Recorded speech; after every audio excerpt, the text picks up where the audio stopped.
this.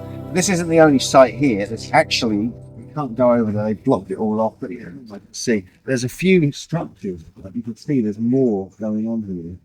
I'll send the drone up so you can kind of, have all our stuff in the shop. Also, there's in the garden of the house over there, there's a couple of like dolmen, broken, fallen dolmens. Over in that field there, you can see another kind of long mound, not as big as this, with stones lying around. So that was probably another long barrow, but a smaller one. And so there's quite a lot going on in this particular area. We also have St. Leithen's or St. Leithen's down the road. We're not going to have time to go there, but that's another dolmen structure. They found 50, the evidence of up to 50 burials in here. Now, all the bones were broken. There was no full skeletons or anything like that, so they were disarticulated and then placed within the chamber itself. So there's a lot going on here. I mean, we had a similar thing at Hetty Pegler's Tump as well, where there was a lot of people, a lot of disarticulated bones were found in there as well. Would that have been subsequent to the builders? Like, do you think that the builders were the people that also buried? That's a good question, because there's a lot of secondary interments where did somebody show up, and this might have been it's like me throwing a bud can here and somebody saying, oh, it was built in 2026, instead of maybe they came upon these things from an even older age, interred their leaders, put their artifacts. There's interesting theories about that. Are these things older? Well, I think as well, I mean, you get with a lot of these long barrows, they were multi-purpose. Like stone circles were as well. They were probably community sites as well, community areas where people would kind of gather around. This would be their kind of sacred part of their site. So although they may have interred bones and individuals in such places, they were still used by the living, as far as I'm concerned. Yeah. And so I think there's a different... And you say there were reinterments here because they found, even though this is much older than the beaker culture, they found beaker pottery in here, which is later. You get that at West Kennet Long Barrow. That was clearly a Neolithic site, the early Britons. But the European beaker people who came in around 2,500 BC, their pottery and their burials were found dug into it and placed in there at West Kennet. So we have probably a similar thing going on here because they got dating going back to 4,000 BC. Yeah. Your energy rise. This would actually the sunlight would allow would charge up the kind of magnetic field currents coming through here. So there's this whole principle of placing seeds to charge them up. So anything that's oriented east, trapping the energies with the capstone and all this kind of stuff, all makes sense. So I would imagine there's stuff coming straight in. Yeah, if there is.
What we're looking at here is the alignment there. If you kind of kneel down a bit, you can see a bit of a furrow. Now, that's in alignment with the summer solstice sunset. I've been up here numerous times. We drink up here at that point in time to celebrate some of it. Nobody's moved this on yet. But also you got winter solstice sunset that way as well. So I think this definitely has some prehistoric association with ritual and funerary. Unfortunately, all we have on this side of that stream, and that could be classed as the water division, and this could be, the place to live in, place of dead kind of thing.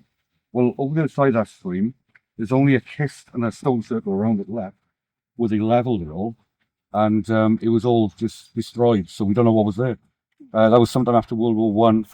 Between World War One and 1923. This particular model here, what they did with this was they built a circle around the glacial erratics there, which could have been moved into position. When I show you that rock now, you'll see that the top, for one person to make that rock, then it's quite fantastic to watch.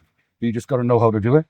I think the top stone has been positioned like a sort of counterbalance, so that one person can make that rock, whereas if 10 go on and start jumping up and down, it's not going to rock. And then you're going to look amazing, like as if you got some kind of like amazing power. One person. I think that's what is all about it. But if you look at this whole thing, it's probably best if we walk up here, because this is William Stukely's realization that Avery was a serpent going to a circle. So that is what this is all about. So if you walk up with it, this is the serpent going through the circle, and it goes over to that side.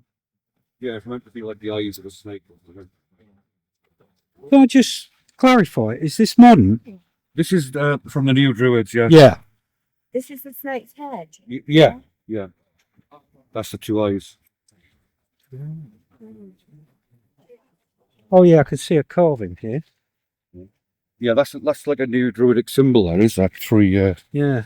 So this is the end. Yeah, I've seen that. Yeah, this is like the head of the snake going The through head of the snake. the serpent going through the circle, mountain all there, which is all, and you can see all the tumuli on the top, and basically that's a statement in the landscape, which is quite important. Yes. Because you can see that from across the channel. Yes. So by doing Absolutely. those huge monuments on top of there, it says we are here. Yes. It says a lot. It says we're confident. Yeah. We want to trade with you. Don't mess around with us because we're good at that as well. You know, it says a lot. But yeah, that's good. You ever been to Kilmartin Glen and the? No, I haven't. Well, there's rock art there, Acnavik, Yeah. and again it looks over the channel where it goes into the loch from the sea. Right. So if you were coming in, trading, you would see those rock panels. Yeah, That's yeah, what you'd see. Yeah. Sounds similar. Yeah, it's a statement in the landscape. Yeah. Doesn't mean quite a lot there. Yeah. But as you can see, the stream there could be the water separation from place of the living celebration to place of the dead. Yeah, sort of a liminal crossing. Bit of a view there.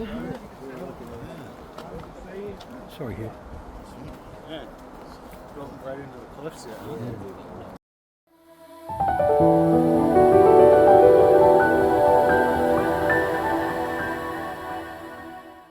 That there, when I just read out what I read out in the Rocking Stone, that's the levelled area.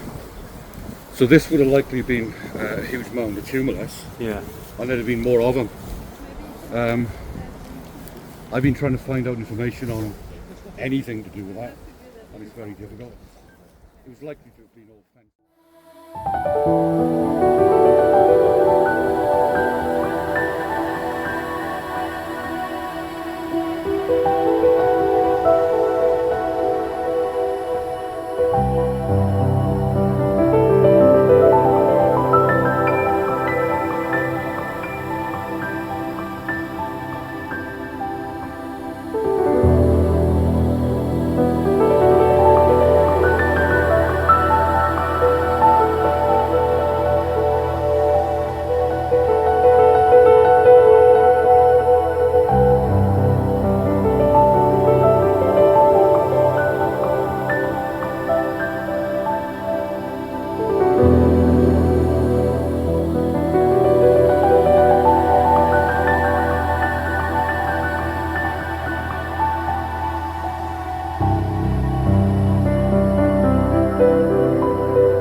Here we are.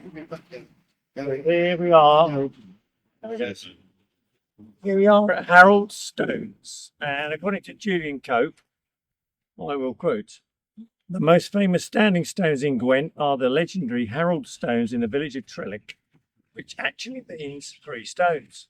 The stones are a wondrous alignment, standing 10, 12 and 14 feet high, and made of a local pudding stone, a conglomerate of pebbles anciently solidified in a natural cement. The largest of the stones leans dramatically and ultra-phallically. Trellech, as a pagan centre, was clearly something which continued into the historical Christian period, what with the dramatic and pyramidal rugged cross still visible in Trellech churchyard, and the mysterious Tump Terret, a likely prehistoric mound nearby. Legend has it that Harold's stones were hurled into their present position by Jack of Kent, a giant of great ancient legend believed to be in league with the devil himself. Others say that he was Owain Glandier in disguise. As a young swineherd, he had magically placed all the cows in the trees to stop them trampling the crops. But in the story of Harold's stones, Jack of Kent had a contest with the devil to see who could throw the farthest. Jack won the contest when he stood on top of Hugh Ford, about 12 miles away, and hurled the 3 stones into the ground right where they stand today. Ooh.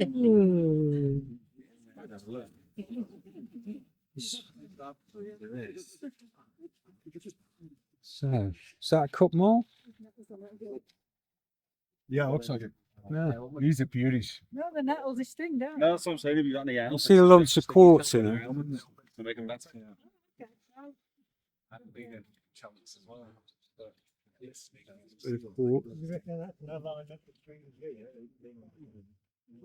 I was reading the archaeological reports on the way in. This is supposed to be smoothed. And there's cut marks. I mean, that could be one. Look at the size of that. That's a big cut mark there, look. And it's called pudding stone because of this.